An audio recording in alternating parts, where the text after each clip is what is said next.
Amém. Paz a todos. Nós estamos dando continuidade, né, e vamos finalizar hoje o estudo de número 9, a interpretação da Bíblia. Nós temos falado nessas últimas semanas sobre hermenêutica, né, e exegese bíblicas, né, a exegese do texto, que é a extração, né, daquilo que o texto bíblico, né, tem a nos dizer, por assim dizer, né, a extração da interpretação bíblica.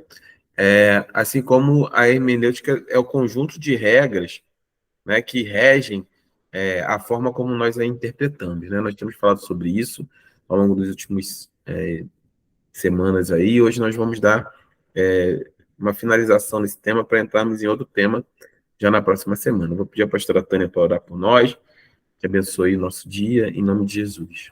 Senhor, meu Deus, nesse momento, Pai, em comunhão, Deus, com seus servos, Senhor, estamos aqui, Senhor, mais uma vez, Senhor, para apresentar, Senhor, as nossas mentes, nossos corações, para mais uma vez, Senhor, ouvir e aprender a Tua palavra. Senhor, nesse momento te peço, Senhor, toma, Senhor, o pastor Lúcio em Tuas mãos, a pastora Tati, toma nossas vidas em Tuas mãos, Senhor. Que venha, Senhor, o conhecimento do alto, que possamos estar, Senhor, sempre na Tua presença. Nos cubra, Senhor, e nos fortaleça, Senhor, a cada dia mais, Pai, para que possamos, Senhor, pregar a Tua palavra. Amém. Amém. Eu vou compartilhar a tela com vocês, para que a gente tenha... Vocês estão vendo ainda a minha tela? Não, deixa eu compartilhar aqui. Vocês conseguem ver a tela agora, né? Ok. Sim. Sim, com a apresentação. Então, nós temos tratado nas últimas semanas sobre a hermenêutica, né, que é o conjunto de... vou voltar um pouquinho aqui só para a gente ter o contexto, né? Então, a gente está falando... A gente começou com uma pergunta, algumas semanas atrás, da seguinte forma: por que a interpretação é necessária, né? E a gente foi caminhando em relação a isso, né? Falamos um pouquinho sobre a necessidade de como a gente interpreta textos, né, signos o tempo todo, né? A Bíblia também possui, né, como todo texto, né, a sua forma de interpretação. Dentro da estrutura bíblica, nós temos textos de diversas naturezas, né? Ela foi escrita ao longo de quase 1.500 anos aí por diversos autores, né? No espaçamento de 1.500 anos, por diversos autores, em momentos diferentes, em locais diferentes, e sobre contextos diferentes, e principalmente com estilos literários, muitas das vezes diferentes. Então, assim como a gente interpreta esses sinais, né, é necessário que a gente entenda isso para uma interpretação bíblica coerente, né?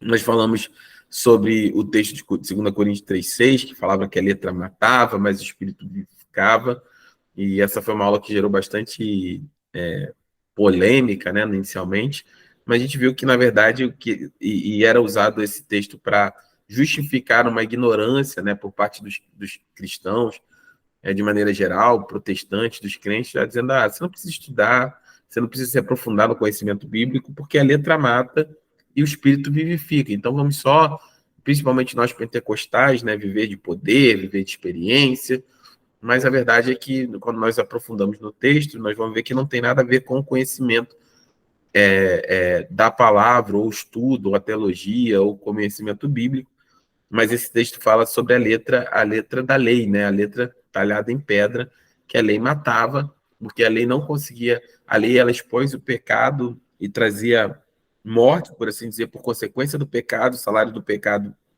é a morte. E como o apóstolo Paulo escreve ao longo das suas cartas, né, ele coloca muito claro que a lei, ela não é ruim em si mesma, ela é boa, mas ela acabou trazendo a evidenciação do pecado. Se você não tinha condições de entender, por exemplo, o que era certo e errado diante do Senhor, aquilo que era a exigência dele dos padrões de santidade, com a constituição da lei, o Senhor deixa muito claro qual era esse padrão e como deveria ser cumprido nesse padrão de santidade. E quando isso é estabelecido, se torna impossível para o homem cumprir esse padrão, que o padrão de santidade de Deus é muito além daquilo que nós podemos, vamos dizer assim, como seres humanos, pecadores, né, caídos, nós podemos executar pela nossa infidelidade, nosso estado miserável, após a nossa queda lá no Jardim do Éden, né, da raça humana. Então, a gente falava sobre isso, é mais ou menos assim. Se você, eu dava um exemplo lá atrás, falava, olha, é como um filho, né? Se seu filho sobe no sofá, ou sua filha sobe no sofá, e você não avisou que era proibido subir no sofá, né? É, ele não pode ser culpado, né? Sobre isso, porque ele não sabe, ele não tem essa consciência, né? Mas se você diz para ele que se ele subir ou ela subir no sofá, você vai dar uma palmada, né? Se você vai botar de castigo, enfim, se você estabelece uma penalização e ele faz, ele está ciente que está transgredindo a lei e a consequência é inevitável, né? Então, é mais ou menos assim que a lei de Deus, quando ela é estabelecida, ela funciona, ela expõe o erro, né? Entre aspas, né? Nesse exemplo bem simples e bem simplório que eu dei agora, toda a humanidade pulava no sofá, entre aspas, sem saber, e quando Deus diz que não pode mais pular no sofá, o que é errado pular no sofá, é, toda a humanidade se viu exposta à condenação do pecado, do erro, da transgressão. Lembrando que a definição de pecado, né, é ratá, que significa errar o alvo, né? Quando a Bíblia, pecado, a palavra pecado significa errar o alvo. Então, quando nós erramos o alvo, né, que é quem é o alvo? É a santidade e o estabelecimento do relacionamento entre nós e o Senhor.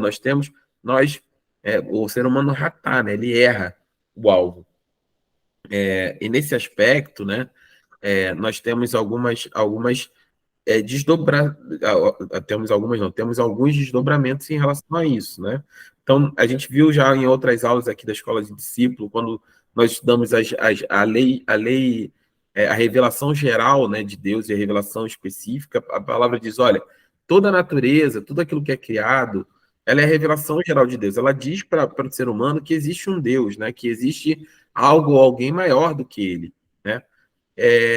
E por isso um homem é indesculpável, porque Deus existe e a natureza declara, né? Ela testemunha, toda a criação testemunha a respeito de Deus, né?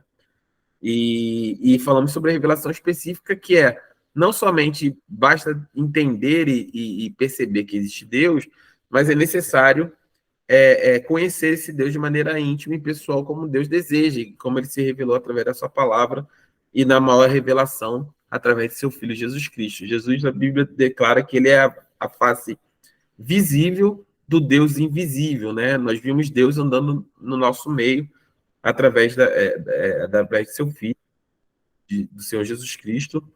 Então, a partir desse momento, né, quando nós entendemos isso a respeito da revelação de Deus e de tudo aquilo que o Senhor fez por nós, né, fica muito claro qual é esse processo, né? E por que nós precisamos entender a palavra de Deus. É necessário que nós possamos, né, de maneira clara, conhecer ao Senhor e seguir conhecendo. E Deus se fez revelar, né, através da sua palavra.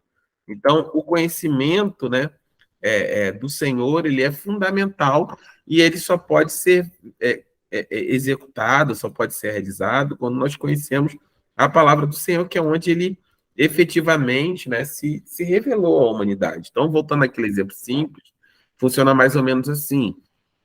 A lei, eu dei um exemplo bem simplório sobre a criança pulando no sofá, um filho pulando no sofá. Se ele não sabe que não pode pular, até que seja você diga para ele que é errado pular e que vai ter uma consequência a transgressão de pular no sofá, existe uma inocência. Então, essa manifestação de dizer, olha, é errado, seria como se fosse a revelação que a lei trouxe sobre o homem, né? De que é errado.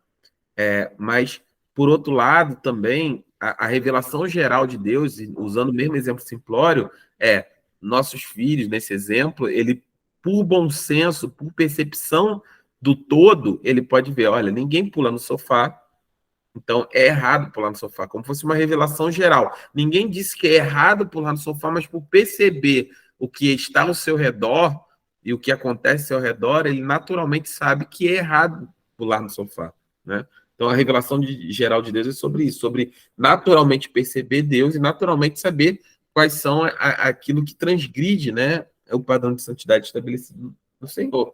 Isso é muito claro ao longo da história da humanidade, uma vez que, por exemplo, né, independente da manifestação da sua fé, da religião que você professa, por exemplo, né?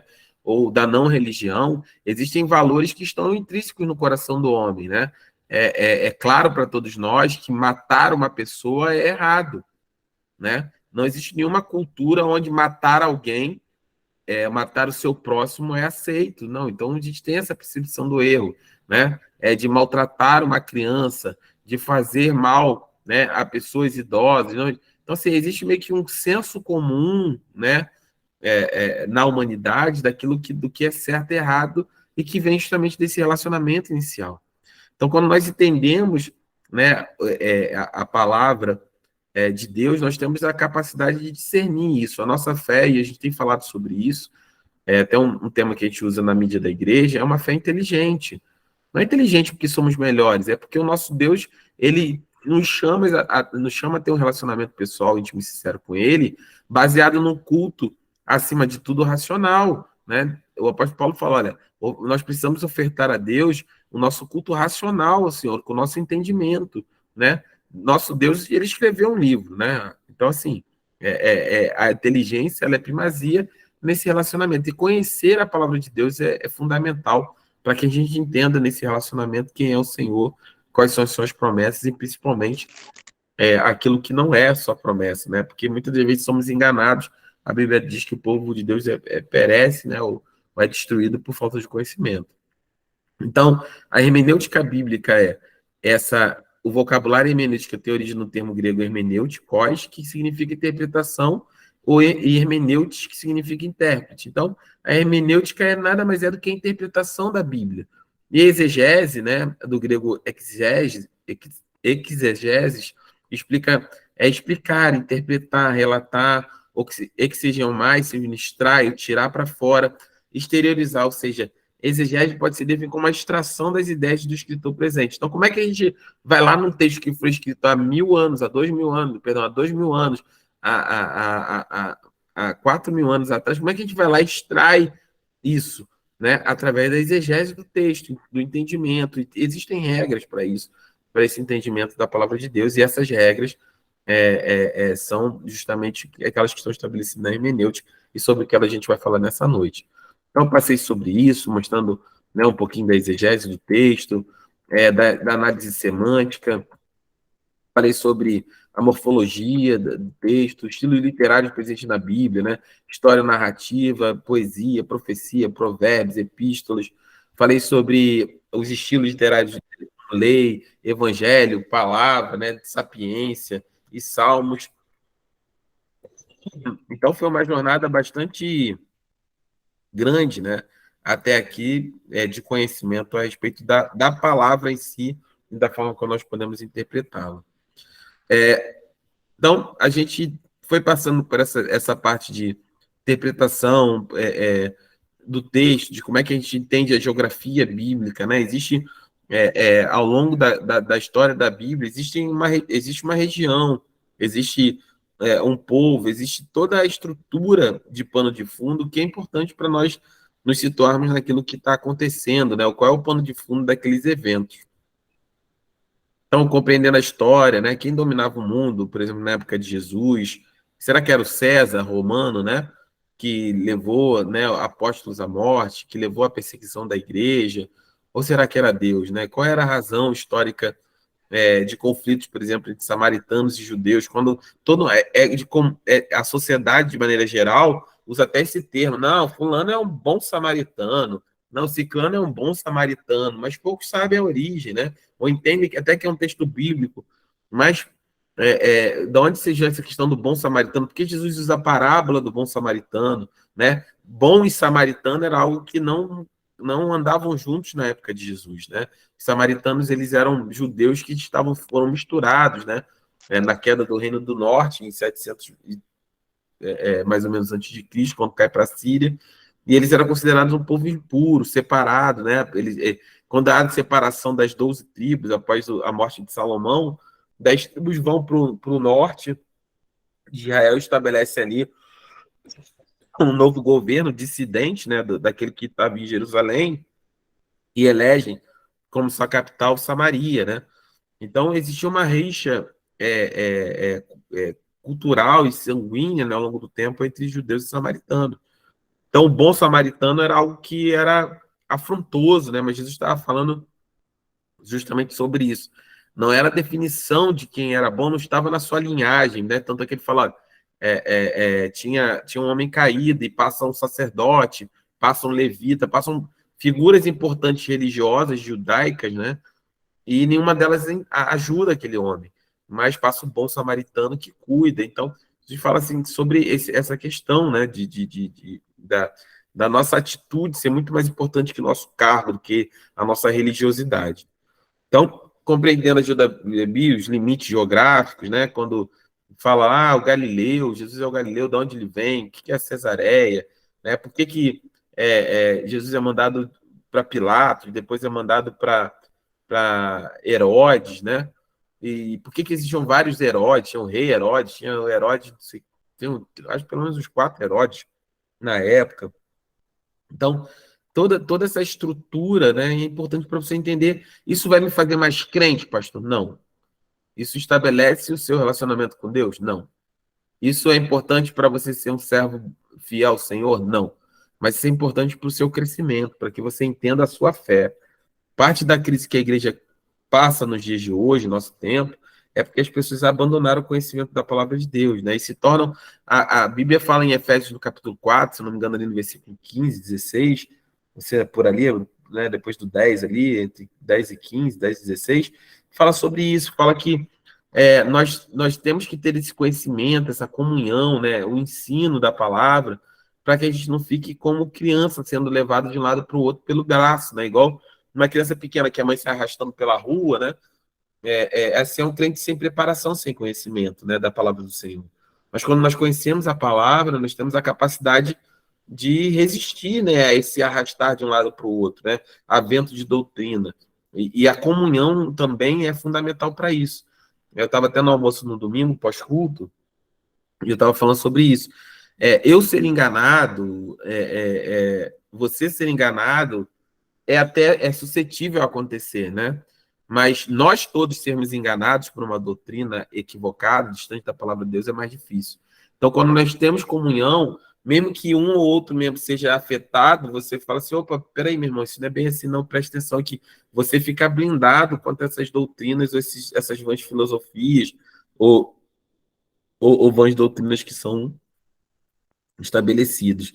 Nós temos, é impressionante, né? Eu fico impressionado como ao longo do tempo, né, a nossa fé, a gente deixou a nossa fé ser reduzida a uma fé classificada, né, ou pelo menos aos olhos da sociedade, como se fosse uma fé burra, uma fé de segunda classe, né?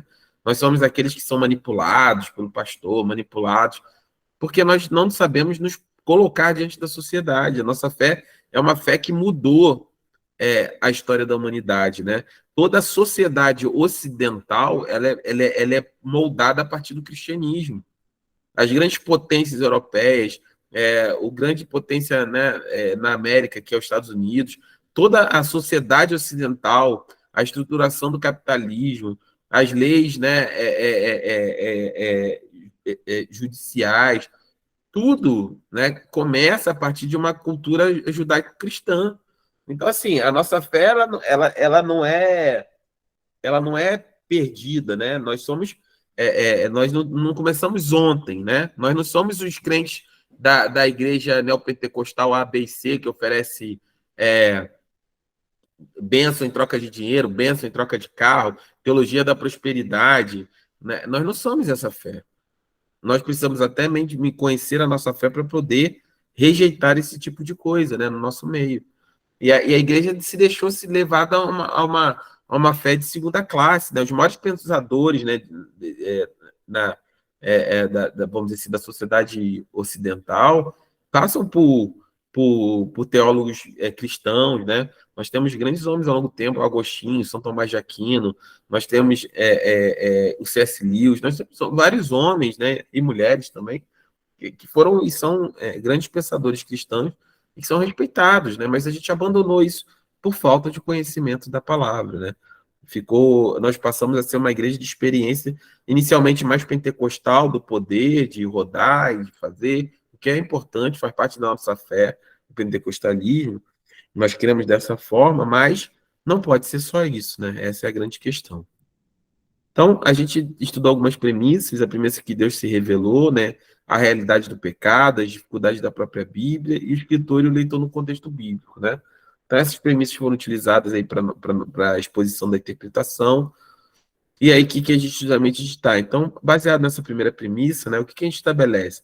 Que a escritura, ela explica a própria escritura, a Bíblia como sua própria intérprete. A Bíblia é um livro que ela não precisa de nenhum auxílio externo para ser entendido, né? A Bíblia explica a própria Bíblia, né? Se você tem dúvidas sobre um texto bíblico, você precisa ler o contexto, e se ainda mesmo lendo o contexto não ficar claro, você precisa buscar temas semelhantes dentro da escritura e ela mesma vai explicar. A Bíblia, ela explica a própria Bíblia, ela não necessita, né, de nenhuma adição, nenhum compêndio, nenhum livro adicional para que nós possamos ter entendimento sobre a palavra de Deus, sobre a revelação dele a respeito desse evangelho, dessas boas novas, né? Qual é a boa nova? É que Deus amou o mundo e deu seu Filho unigênito para que todo aquele que nele crê não pereça, mas tenha vida eterna. E que esse Filho veio ao mundo, se fez carne, habitou entre nós, morreu, mas ressuscitou o terceiro dia e foi levado ao céu, e hoje vive e reina ao lado de Deus Pai, né? À destra de Deus Pai. E um dia ele vai voltar para concluir a sua obra, para nos buscar, para morarmos eternamente com ele.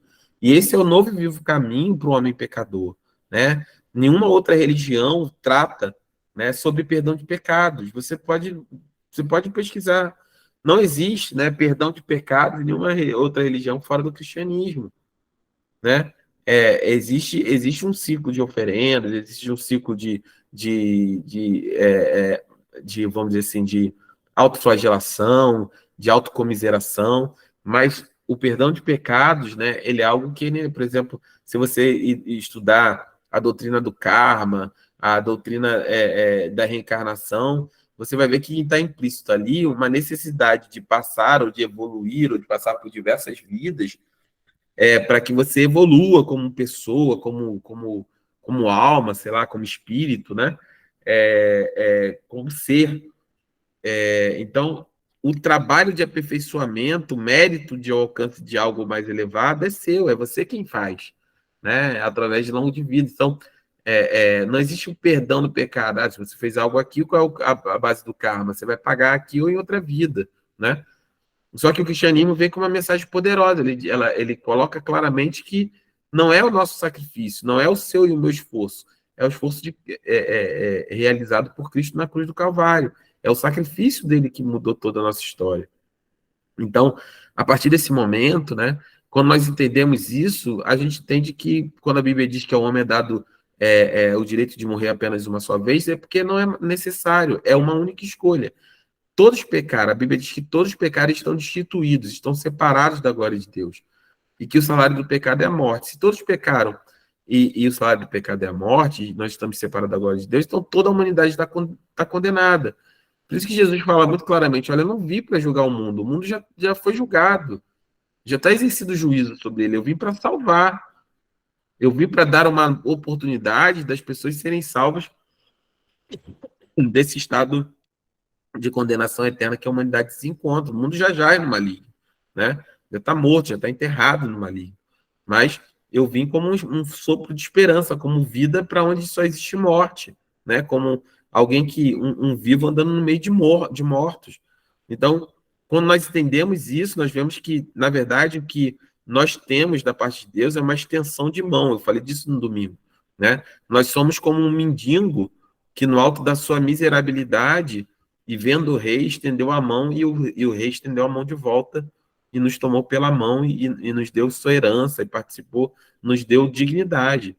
Então, por que não é necessário eu evoluir como ser humano, como ser? Porque todos os meus pecados, eles estão perdoados em Cristo Jesus na cruz. A Bíblia declara que a dívida que havia contra nós foi pregada na cruz por ele. Ele pagou esse preço. Mas então o que eu preciso fazer, pastor? Aceitá-lo. A Bíblia diz que nós precisamos declarar publicamente, aceitá-lo como Senhor e Salvador. E uma vez, e é só aceitar, pastor, então meus pecados estão perdoados? Sim, só aceitar e ser pecados perdoados. E essa situação constrangedora, quase inaceitável do ponto de vista de facilidade, entre aspas, né? Quer dizer que tudo que eu fiz é só aceitar Jesus e meus pecados estão perdoados, eu estou lavado e remido no sangue do Cordeiro. É muito assim, impacta, você fala assim, não pode ser só isso, porque é muito simples, mas é isso, e é simples, e por isso que é graça, né? É o favor não merecido, né? Eu falo sobre isso, e esses conceitos eu vou sempre repetir. Misericórdia é você não receber aquilo que você merece, ou o castigo que você merece. Então, se eu prestar, de alguma forma, se eu realizar, perdão, de alguma forma, uma atitude na minha vida que mereça o castigo, quando eu não sou castigado por aquele erro, isso é misericórdia. Mas a graça ela é um termo que vai além, né? Além de eu não ser castigado por aquele erro, eu ainda sou agraciado, abençoado, eu recebo algo, mesmo tendo errado, isso superabunda, né? A misericórdia, isso é a graça, é o favor não merecido. Então, a Bíblia, ela explica a própria Bíblia, você conhecendo os intérpretes e a palavra do Senhor, você vai ter condições de aprofundar nesse relacionamento com Deus e entender, acima de tudo, quem é você e quem é o Deus com quem você se relaciona. O cristianismo não é sobre o pastor te conduzir, o cristianismo não é sobre a irmã de oração te conduzir. O cristianismo é sobre você ter um relacionamento íntimo e sincero com o Senhor. Entendendo que Ele é, você vai entender quem você é nesse processo. Então, as palavras, né, quando nós interpretamos a Bíblia, elas precisam ser tomadas, né, no conjunto, né,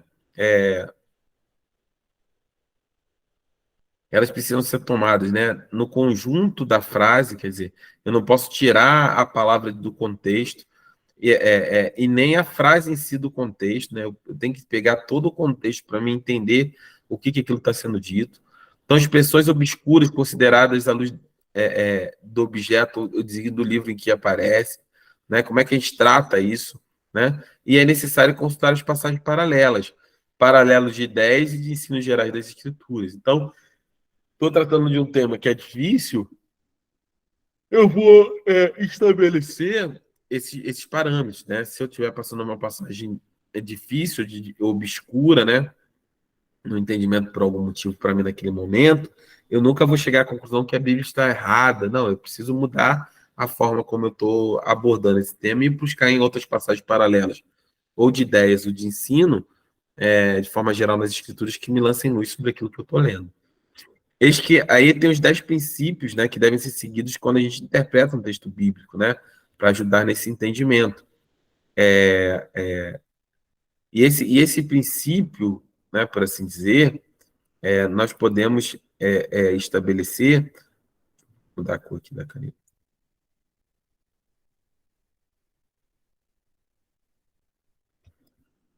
Acho que não mudou. Nós podemos estabelecer quais são esses princípios, né? Então, o primeiro denomina-se o princípio da unidade escriturística, né? Nós já falamos na outra semana, que é sobre a inspiração divina da Bíblia, ensina apenas uma teologia. Não pode haver diferença doutrinária entre um livro e outro na Bíblia, ou seja, a Bíblia ela é um único escriturístico, apesar de ter diversos autores, nós temos uma só inspiração, que é a inspiração que vem do Espírito Santo de Deus, né? A Bíblia fala lá que toda a escritura, né, ela é inspirada e apta para o ensino, né? Em 2 Timóteo fala sobre isso. Então, quando nós temos isso, ela é uma unidade escriturística. Não existe a menor condição de a Bíblia ter uma diferença doutrinária entre um livro e outro. Jeremias fala uma coisa e João fala outra. Paulo fala uma coisa e Pedro fala outra. Ela é um todo, uma unidade escriturística, e essa inspiração é divina. Isso vem da característica que a inspiração da Bíblia é divina, e por isso ela apenas tem uma única teologia, né?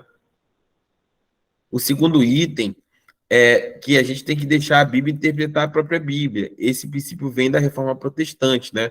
Eu falei na semana passada, só a Escritura, somente a Escritura, né? Nós não concordamos com nenhuma adição à própria palavra. Não existe nada nem ninguém que pode vir e estabelecer um novo entendimento, uma nova interpretação sobre a Escritura. Por exemplo, como nós temos no kardecismo, né? O Evangelho dos Espíritos, né? O livro de Kardec, o Evangelho segundo Kardec, e outras tantas religiões que trazem esse entendimento de uma nova interpretação da própria Bíblia, né? A Bíblia ela é suficiente em si só e ela não precisa de nenhuma outra interpretação. Até aqui você tá entendendo? Vocês estão comigo? Que eu não estou vendo vocês, como eu estou com a Eu apresentação estou na aqui, tela. pastor. Amém. Oi? Amém. Amém? É porque eu tô só vendo, como eu não estou em casa, normalmente eu tenho dois monitores, né? Eu estou no trabalho, eu vejo somente vocês aqui, perdão, somente a tela de apresentação, não estou vendo vocês. Mas eu queria parar aqui, tá tudo bem até aqui? Vocês querem fazer alguma pergunta? Tem alguma dúvida sobre o que eu coloquei? Tá muito denso, eu preciso ir com mais calma, tá tudo bem até aqui? Por mim, tudo bem. Assim, pastor. Amém. Então, se você quiser falar ou fazer alguma pergunta, abre o microfone e fala assim, pastor, e aí me chama, porque eu não estou vendo vocês, não estou vendo chat, não estou vendo nada, porque eu estou só com uma tela hoje, tá bom? Então vamos lá. Tá tudo bem, pastor. Então, a terceira regra, né, de hermenêutica ou de interpretação é uma regra bastante conhecida, né, que alguns pastores declaram bastante, que é uma regra que é chamada por origem, né, que é um dos pensadores de analogia da fé, que é uma regra áurea da interpretação, que diz o seguinte, que o texto deve ser interpretado através do conjunto da escritura e nunca através de textos isolados. É a famosa regra do texto sem contexto, ela é pretexto para heresia, né? Então, o texto deve ser interpretado através da interpretação. Eu vou dar um texto aqui para a gente poder ter esse entendimento. Deixa eu pegar aqui, eu vou no celular, porque eu não consigo abrir em outra tela, né? Eu queria que vocês abrissem um texto.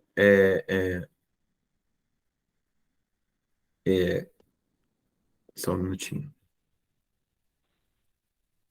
Só aqui que eu estou pesquisando aqui qual contexto que eu preciso, qual é a referência.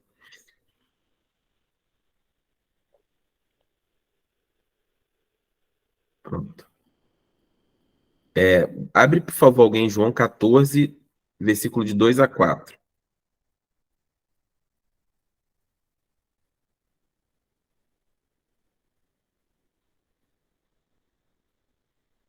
Ok. Pode ler, por favor. 14, 2 a 4. Isso. Na casa de meu pai há muitos aposentos. Se não fosse assim, eu teria dito a vocês: vou preparar lugar para vocês. E, quando eu for preparar lugar, voltarei e os levarei para mim, para que vocês estejam onde eu estiver. Vocês conhecem o caminho para onde vou. Amém. Então, essa é uma declaração já no João capítulo 14, é, quando, quando, quando ele está já na fase final, ele se despedindo dos seus discípulos, né? Ele já sabe que vai caminhar em direção ao sacrifício no Calvário. É, e aí ele está falando sobre isso, né? E ele está meio que se despedindo e fazendo discursos finais ali de ajuste com relação aos discípulos. E ele começa essa parte de ser falando: olha, na casa do meu pai tem muitas moradas, e se não fosse assim eu vos teria dito, né? E quando ele usa esse texto, por exemplo, é uma base no kardecismo, por exemplo, né? E religiões que a gente chama de baixo e alto espiritismo, né? Que trata sobre esse processo. Olha, a casa do meu pai tem muitas moradas. Ele fala assim: olha, tá vendo? A casa do nosso pai tem muitas moradas, e essas muitas moradas são o nosso corpo, por exemplo. É que a minha alma ela vai reencarnar várias vezes e tem muitas moradas. Então, hoje a minha morada é o Lúcio, mas na minha outra vida vai ser a Maria, e na minha outra vida vai ser o Pedro, e na outra vida vai ser o João, enfim, né? Para esse meu processo de evolução. E aí você pega esse texto e fala: olha, não é que não tem sentido isso que ele está falando? Vamos ser honestos, tem sentido, pode ser. No caso, meu pai tem muitas moradas e tal, não sei o quê, e eu morro e reencarno, morro e reencarno, morro e reencarno, e essas muitas moradas são esses corpos que eu vou habitar ao longo da minha peregrinação de evolução, por exemplo. Né? E aí a pessoa fala: realmente faz sentido isso. Só que o texto bíblico, né, no caso de João 14, ele não pode ser interpretado de maneira isolada, né? E eu vou pedir para a Nádia abrir o texto em Hebreus 9:27, por favor.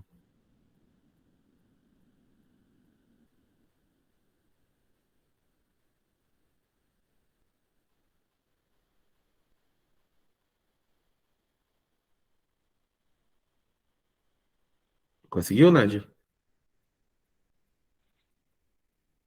Peraí, pastor, misericórdia.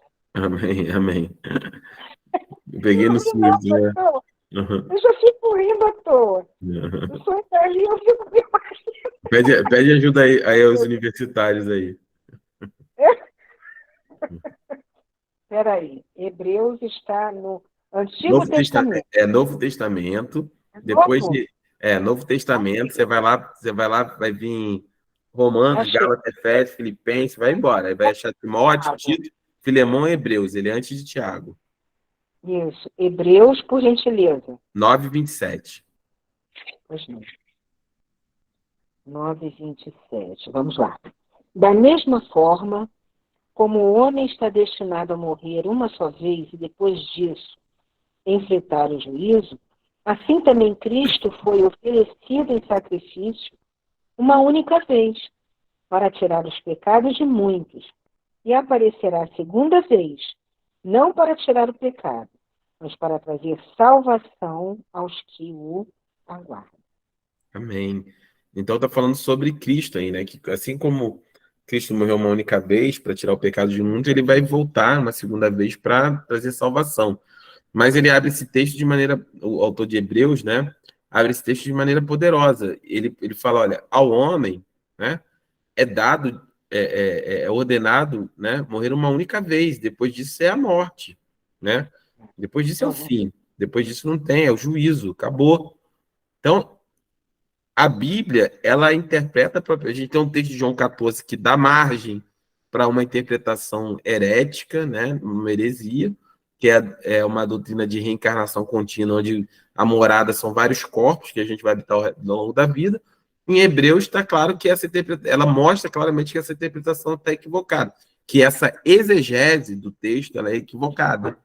Então, a exegese, ou seja, a interpretação de que a casa do meu pai tem muitas moradas, muitas moradas são vários corpos, né, várias encarnações, reencarnações, essa exegese ela se torna equivocada e errada pelos princípios hermenêuticos que dizem, o terceiro princípio que diz que o texto deve ser interpretado através do conjunto das escrituras e nunca através do texto isolado. Eu não posso só pegar esse texto, né? Eu tenho que pegar este texto e olhar ao conjunto das escrituras. E aí, quando eu vou para o conjunto das escrituras, né? Estou dando um exemplo simples, mas tem outras passagens que vão falar sobre isso, mas em Hebreus 9:27 diz claramente que ao homem é dado o direito de morrer uma única só vez e depois virá o fim, né?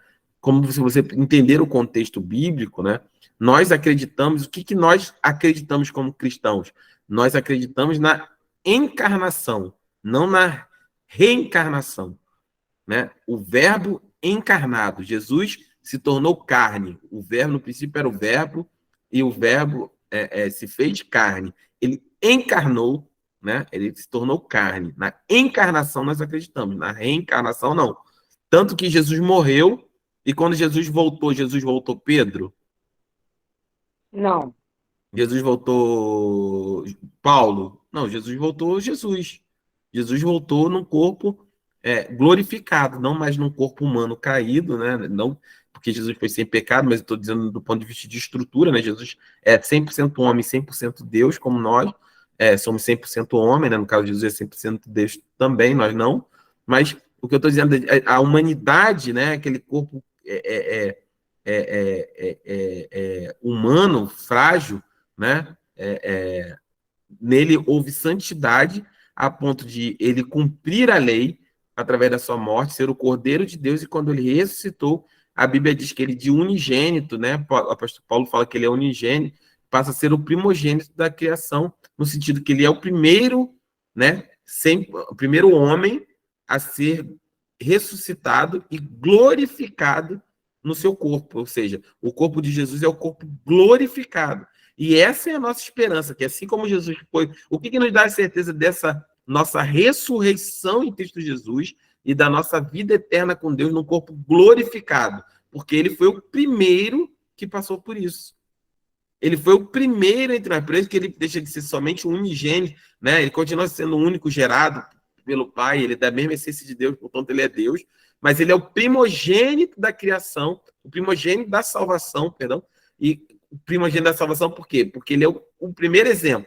o primeiro homem ressuscitado, né? Trazido da morte para a vida e com um corpo glorificado, não mais um corpo humano exposto às vontades da carne, né? Não que Jesus cedeu a ela, mas ele era homem como a gente, ele foi tentado como nós, e por ele não ter pecado, por isso que o sacrifício dele foi perfeito, mas só era perfeito, e só era sacrifício real, porque ele podia ser tentado. Uma coisa é Jesus poder ser tentado, outra coisa é Jesus ter caído em tentação. Tanto é que o diabo leva ele para o deserto para tentá-lo. Ó. Vai, se joga, tem ordem a seu respeito, que se você pular, vai dar ordem a seu respeito aos anjos, eles vão te segurar. Se me adorares, eu te dou tudo isso. Então, Jesus foi tentado, mas Jesus não caiu em tentação. Mas ele tinha um corpo como o nosso. Por quê? Porque isso seria válido do seu sacrifício, a sua perfeição para ser o cordeiro sem pecados, né? Se obviamente, se ele já viesse sem a possibilidade, né? Sem um corpo pecaminoso, a validação não existiria. Então, ele foi o homem, assim como o primeiro Adão pecou no Éden, né? Ele sucumbiu à tentação e caiu. O segundo Adão ele vence, né? O segundo Adão ele vence. Assim como o primeiro Adão cai no Éden, no jardim, o segundo Adão vence no jardim, no Getsemane. Tanto que quando Jesus está lá suando sangue, ali quando ele diz, Pai, se possível, passa de mim esse cálice, mas contudo seja feita a tua vontade.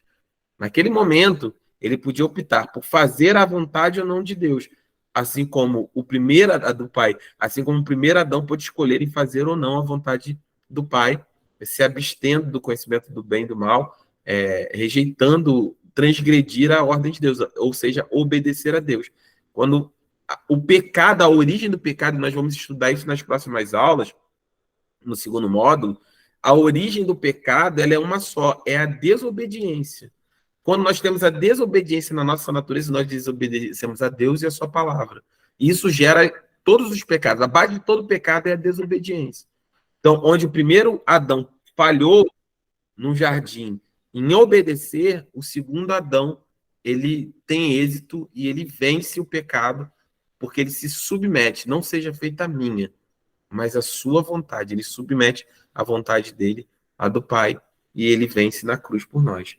Então, todo esse contexto, né? E aí Jesus ele é o primeiro a ter o corpo glorificado, né? E tanto é que era o corpo dele, quando ele aparece aos discípulos e Tomé fala, lembra que Tomé só acredita, tá vendo? Por isso, porque Jesus, que ele ficou incrédulo, e Jesus, não, pode tocar aqui, tá vendo? Tem as marcas ali, ó. São as minhas marcas da cruz, do Calvário, né?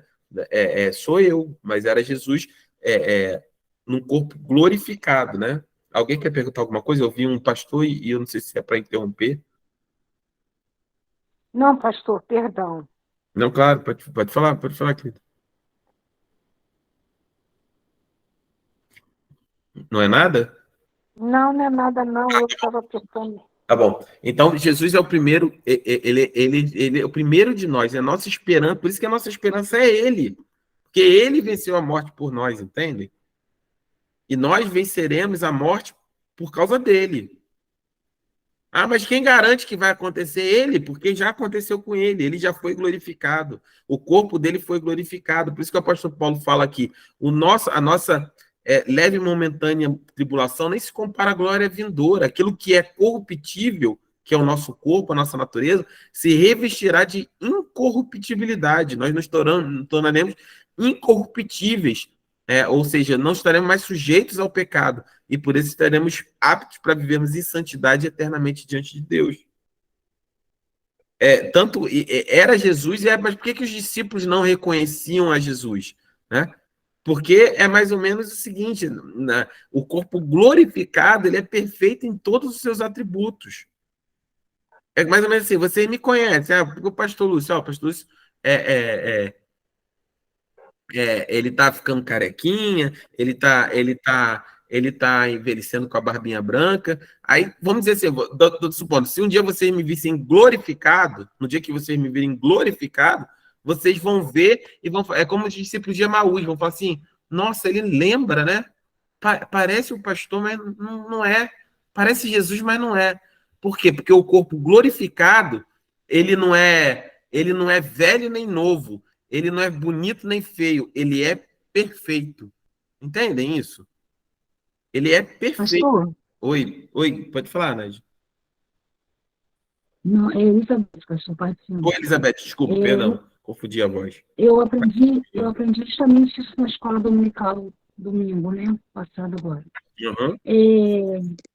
Mas quando eu saí da igreja, eu e minha irmã conversando a esse respeito, né, sobre o corpo glorificado, e os apóstolos não reconheceram até então Jesus, mas ficou uma dúvida em relação à voz.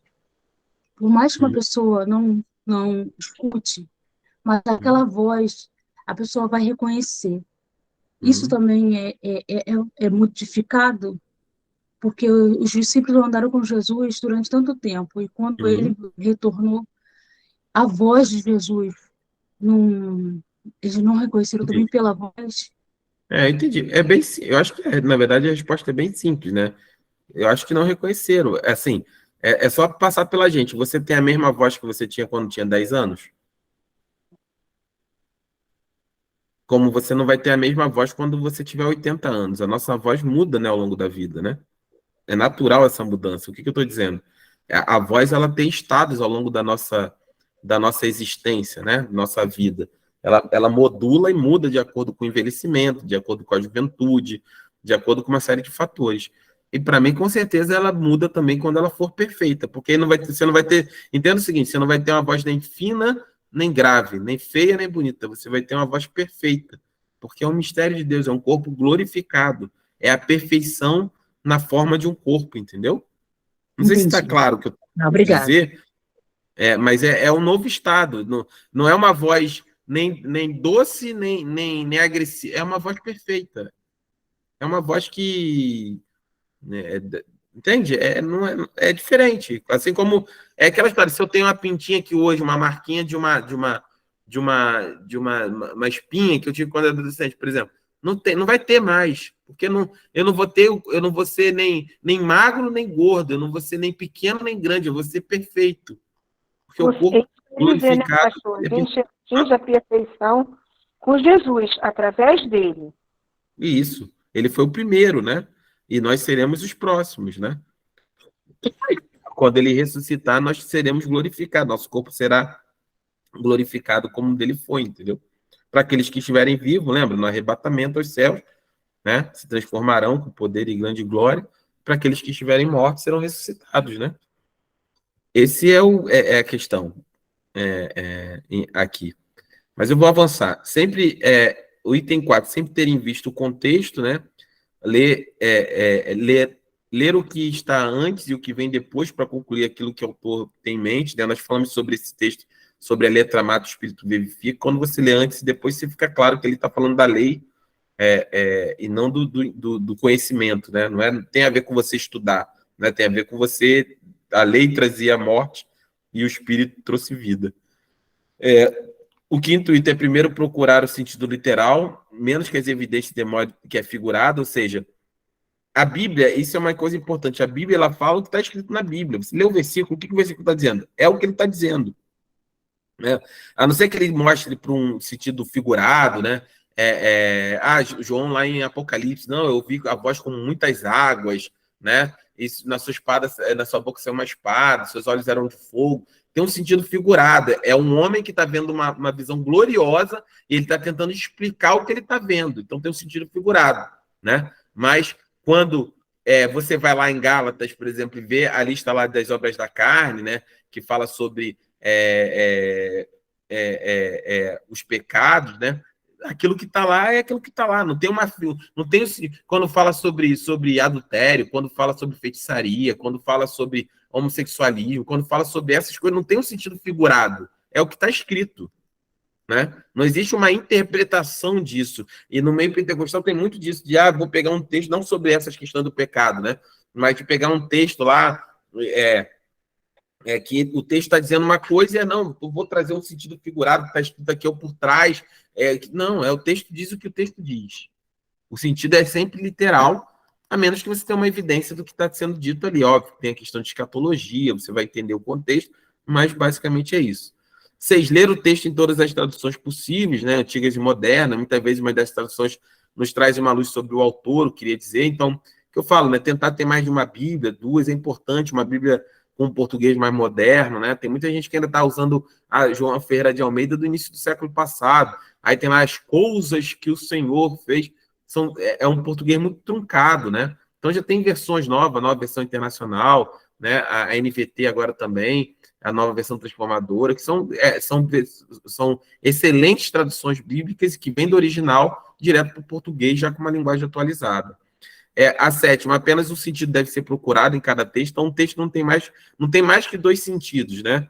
Quando Jesus fala lá, ide por todo mundo pregar o evangelho, não tem, não, ide, mas tem um sentido aqui que esse ir é só para quem está indo como missionário, ou só para... Não. O texto só tem um sentido, é ir pregar o evangelho. Não tem 2 sentidos.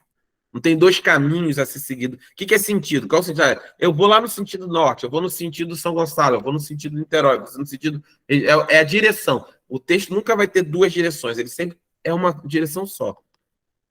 Toda autoridade me foi dada no céu e na terra. Portanto, diante disso, de eu ter toda a autoridade no céu e na terra, vão, preguem o evangelho e façam discípulos. E batizem em nome do Pai e do Filho. Então, não tem um segundo sentido. O texto sempre tem o sentido que ele tem. Em um único sentido.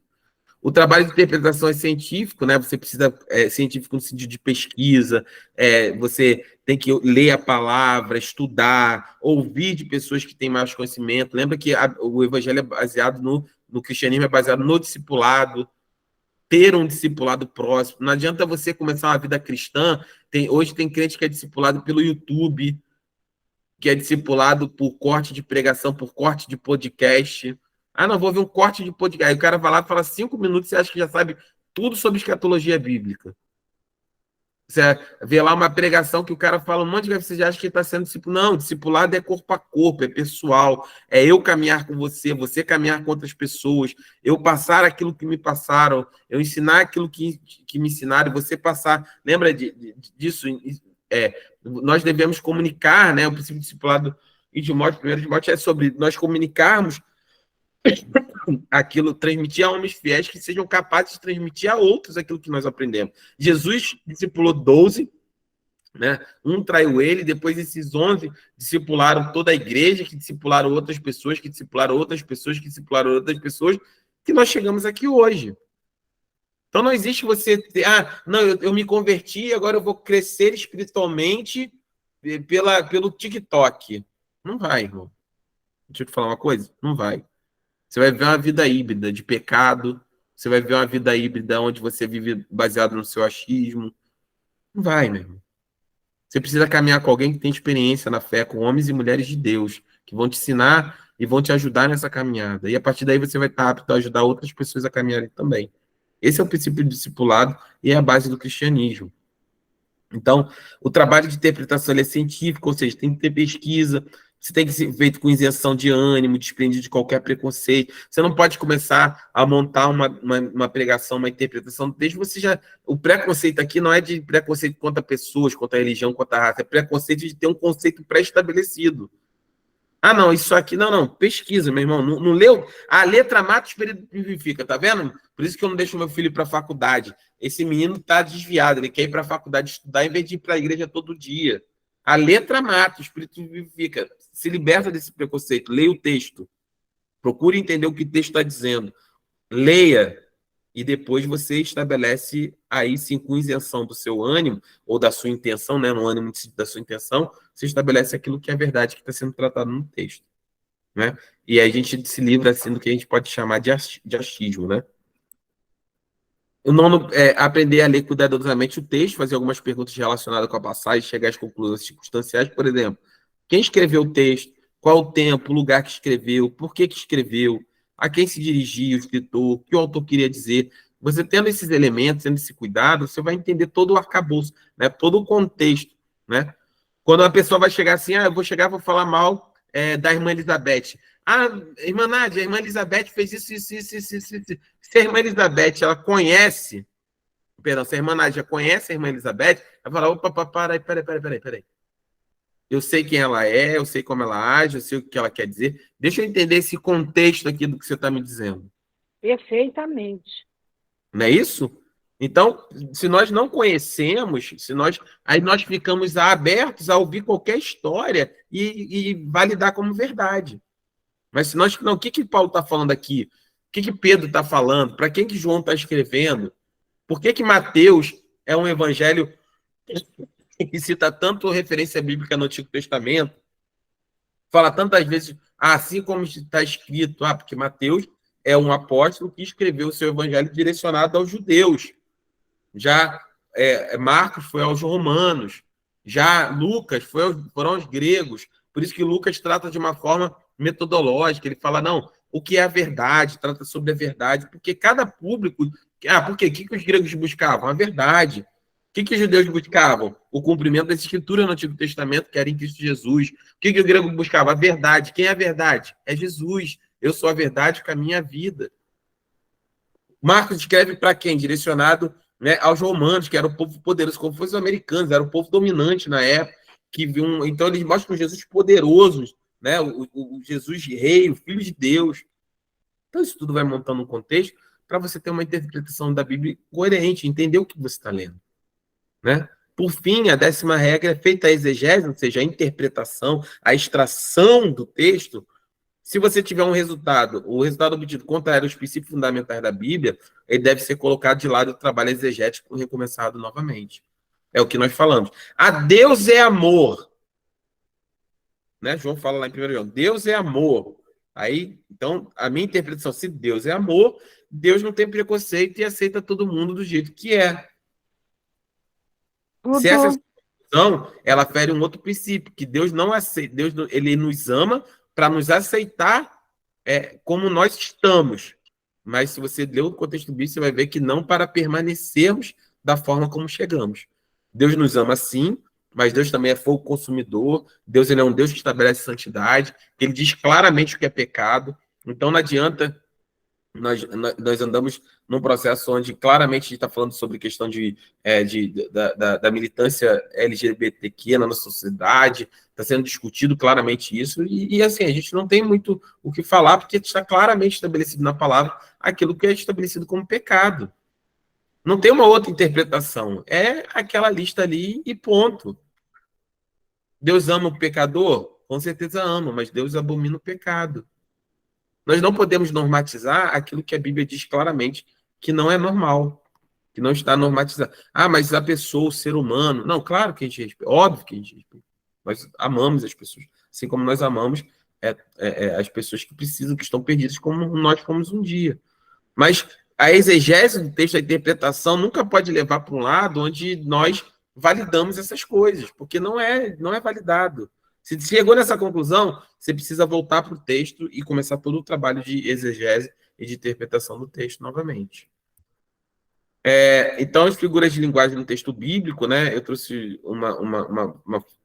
uma frase, né, do Dixon, né, do McNally Dixon, que é um professor de literatura da Universidade de Glasgow, que fala o seguinte: se me perguntasse qual foi a maior força utilizada na formação da história, eu responderia a linguagem figurada, né? Os homens vivem pela imaginação, a imaginação governa nossas vidas. A mente humana é um foro de debate, como querem os filósofos. Não é um foro de debate, como querem os filósofos, mas uma galeria de arte.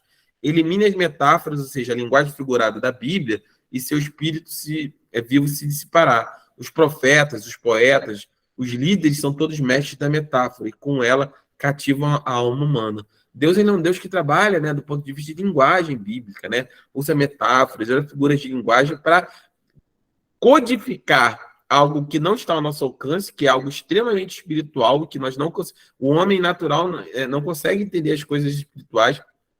Deus se apropria das ferramentas de linguagem, né? Das figuras de linguagem, para se comunicar com esse homem. E das figuras tem diversas, né? Também do Roy Zucker, a Bíblia contém centenas de figuras de linguagem, né? O E.W. Billinger agrupou as figuras de linguagem da Bíblia em mais de 200 categorias e forneceu mais de 8.000 exemplos bíblicos, sendo que o sumário ocupou 28 páginas para relacionar as 200 categorias, né? Então, quais são essas figuras de linguagem? Eu já estou terminando, né? Essa resposta, o que são essas figuras de linguagem, né? são formas literárias em que os autores põem de lado intencionalmente determinados regras gramaticais. Exemplo de figura de linguagem do nosso cotidiano. O que a gente está falando? A chaleira está fervendo. Né? A chaleira não ferve, né? Está fervendo é a água dentro da chaleira, mas não falando, a chaleira está fervendo. O carro passou voando. O carro não voa, é uma figura de linguagem para dizer que ele está muito rápido. Então você tem que entender essas figuras de linguagem, entender que o que eu estou falando é mais ou menos assim. Hoje, o evangelho que nós vivemos, né, entre aspas, tá? Eu vou falar bem claro aqui, como está sendo gravado, para não ficar. Vamos dizer que estivesse na Bíblia um texto falando lá, o carro passa voando. Aí, daqui a gente registrasse hoje no Evangelho, e daqui a 3.000 anos alguém fosse ler. Hoje é o que está acontecendo. No dia que a igreja fosse ler, aí já sai um monte de gente pensando, não, porque, meus irmãos, o seu carro tem que voar. Se seu carro não tem asa, é porque você não tem fé. Você precisa subir um monte, buscar no azeite, no óleo, para que o seu carro quiser, porque a Bíblia diz que o carro passa voando. Ótimo exemplo, pastor. Não é isso. Hoje tem um monte de gente que está pregando aí afora que o carro passa voando. E que se seu carro não voa, você é que está errado. E que se você colar com ele e andar como ele te ensina, o seu carro com certeza vai voar, sendo que o carro dele nem voa. Substitua o voar aqui por não ter problemas, por não ter lutas, por não ter doenças, por não ter dificuldades. Tem um monte de gente aí dizendo que o carro dele, que o seu carro tem que voar, que você não tem que ter problema, que você não vai ter luta, que você não vai ter dificuldade, sendo que o carro dele nem voa, ele tem luta, ele tem problema, ele tem dificuldade. Mas por quê? Se você não entende que é a figura de linguagem, que ali o sentido é do carro estava rápido, né? De que é o contexto, você acaba se prejudicando na interpretação do texto. Está chovendo canivete, enfim, morri de rir, né? Ninguém morre de rir, né? Então, esses são os exemplos, né? As figuras fogem ao sentido literal das palavras que empregam. Então, por que utilizá-las, né? Eles acrescentam cor à vida, chamam a atenção, concretizam conceitos abstratos e intelectuais, ficam mais bem registradas na memória. Porque utilizá-las sintetiza uma ideia, né? Por exemplo, Salmo 23, o Senhor é meu pastor, né? Pô, nessa extração, nessa figura, você não é uma ovelha, né? Você não somos bichos. Mas quando a gente traz essa figura, o Senhor é meu pastor, você está trazendo junto com ela, carregado nessa figura de linguagem, uma série de conceitos. Não, o Senhor é pastor. Né? E nós precisamos interpretar assim, o que é o Senhor ser nosso pastor? O pastor cuida, o pastor direciona, o pastor corrige, o pastor protege, impede de que o lobo ataque, de que a ovelha seja morta. É isso que nós precisamos, estimula a reflexão, né? Então, como identificar essas figuras de linguagem, né? Adote sempre o sentido literal de uma passagem, mesmo que ache boas razões para você não fazê-lo. Então, lê um texto, o sentido é ali, é o texto. Não procura nada por trás do texto. Nada, não tem. Porque isso cria uma caixa, parece que tem só alguns oráculos de Deus, alguém que interpreta. Não, os pastores interpretadores da palavra. A gente volta lá para o Ministério é Deuteronômio. O Ministério é Deuteronômio, se chama Deuteronômio, porque a gente está chamando a refalar, a revisitar, a falar uma segunda vez sobre as questões da base da reforma. Nós estamos aqui para denunciar justamente isso. Lá atrás, a missa era em latim, só poucos entendiam, só havia uma casta que entendia, que dominava a palavra de Deus, o povo, a ralé, os simples, os humildes não tinham condições, eram incapazes, e nós estamos voltando exatamente naquilo que nós rompemos lá atrás na reforma protestante. Hoje, só os capazes, só os oráculos, só os profetas que conseguem interpretar a palavra. O povo não mais. Viramos uma multidão de incapazes. Quando Deus nos chama para ser, na verdade, sacerdócio santo, povo eleito. Nós fomos chamados para o sacerdócio universal. Não existe mais intermediário entre você e Deus, a não ser Jesus Cristo, que se fez intermediador entre nós e Deus.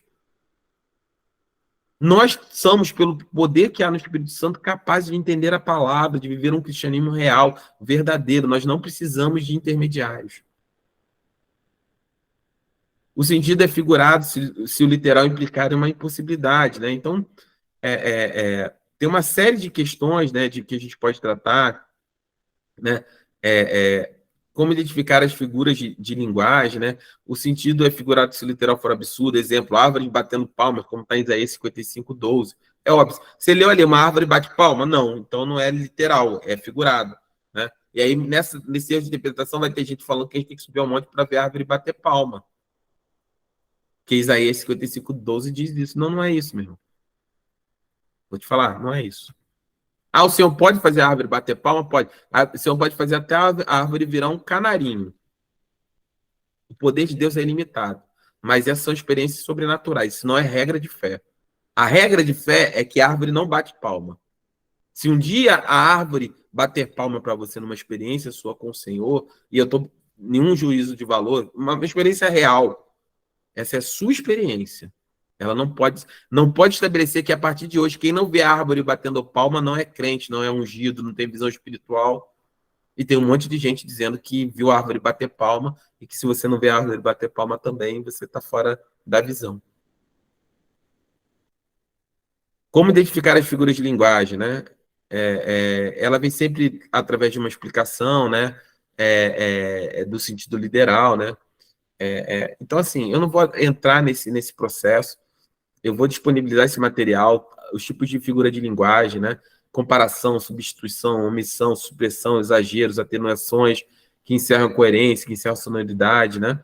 Então, aí vai falar de símile, de metáfora, metonímia com os textos aqui, a sinédoque, a gente vai falar de personificação, né? Por exemplo, o deserto e a terra se alegraram. Personificação é uma atribuição de característica humana a um objeto inanimado. Nem deserto, nem terra se alegram, né? E aí eu estou dando exemplos bem simples para você entender. Aí tem gente que vai pregar que não, tá vendo mesmo? O deserto e a terra estão rindo. Não, não estão rindo. Não se alegraram. É uma figura de linguagem, né? Então, antropomorfismo, né? Consiste em distribuição de qualidades ou ações humanas a Deus, né? Que Deus se arrepende, Deus... Isso é uma tentativa, né? Um antropomorfismo, né? Seus ouvidos, seus olhos estão inclinados, né? Então, essa é uma questão de consistir essas atribuições, ações humanas a Deus, né? Mas Deus é muito maior que isso. Deus não é explicado por linguagem nenhuma. Essa é a questão, né? Deus, ele é um ser único. Deus não é compartimentado. Deus não é uma parte amor, uma parte alegria, uma parte fidelidade. Deus não. Deus, ele é tudo. Ele é um único todo. Ele é tudo isso. Deus, ele é fiel, é amor, é alegria, é justiça, é zelo, é santidade. Essas características de Deus, nós estudamos na característica de Deus, ele estabelece uma única coisa, é um único uniforme, né? E nós tentamos, e os autores bíblicos, através dessas revelações do Espírito Santo, trazer isso de forma que essa linguagem do texto nos ajude a entender. Então, tem apóstrofe, né? Tem eufemismo, que encerra uma missão pergunta retórica, né? Por exemplo, em Gênesis 18, diz, acaso para Deus há coisa demasiadamente impossível? É uma pergunta retórica, é óbvio que não. É só uma pergunta retórica. Então, tem vários tipos de interpretação do texto, ironia, né? Segundo Samuel 6:20, que bela figura fez o rei de Israel. Então, o texto bíblico ele é todo estabelecido, né? O paradoxo é uma coisa que é importante, é uma afirmação aparentemente absurda e contrária ao bom senso, né? O paradoxo não é uma contradição, é simplesmente algo que parece ser oposto do que em geral se sabe. Por exemplo, o que é o paradoxo? Eclesiastes 7:2 fala, é melhor ir à casa onde há luto do que ir à casa onde há festa. É óbvio que não é um paradoxo, óbvio que é melhor ir na casa de festa, mas está estabelecendo um paradoxo, né? Para estabelecer uma figura de linguagem, né? O evangelho é loucura para os sábios. Não é que o evangelho não é uma loucura, né? Mas está estabelecendo, chamando a atenção através desse paradoxo, né? Esse paradoxo são coisas contrárias que nos trazem, né? Existir como Eclesiastes, né? Fala, quanto maior a sabedoria, maior o sofrimento, quanto maior o conhecimento, maior é o desgosto. É óbvio que não é para você, então não quero saber e não quero ter sabedoria porque eu sofro e porque eu tenho desgosto. Não, é uma figura de linguagem, dizendo, olha, quanto mais você conhece, mais você tem sabedoria, mais você percebe as intenções no coração, mais você conhece as pessoas, mais fica difícil, né? Você... a inocência, em muitos aspectos na vida, tem momentos que é melhor ser inocente, porque você percebe a maldade no coração das pessoas e isso nos entristece, né? Por isso que o passar do tempo, né? O passar dos anos, o nosso amadurecimento, né? A gente se torna cada vez mais maduro e experiente e a gente se entristece, porque a gente já perdeu aquela inocência, a gente já tem o conhecimento, a maldade suficiente para perceber quando alguém está te destratando, quando alguém está agindo de uma maneira equivocada com você. Isso te entristece. A sabedoria dos anos nos faz perceber essas coisas e gera sofrimento no nosso coração, gera desgosto. Então, onomatopeia, né, que encerram imita o som, enfim, tem vários murmúrios, sussurros, cios, chiado. E aqui eu encerro a nossa aula, irmãos. Corri aqui mais no finalzinho, eu vou disponibilizar esse material, se vocês quiserem, né? Posso botar lá no grupo para vocês poderem utilizar esse material, se aprofundarem, quem tiver essa necessidade. Mas espero que, desculpa eu ter avançado um pouco, mas eu precisava encerrar essa aula. Ficou alguma dúvida em relação ao que eu falei? Vocês têm alguma consideração a esse respeito?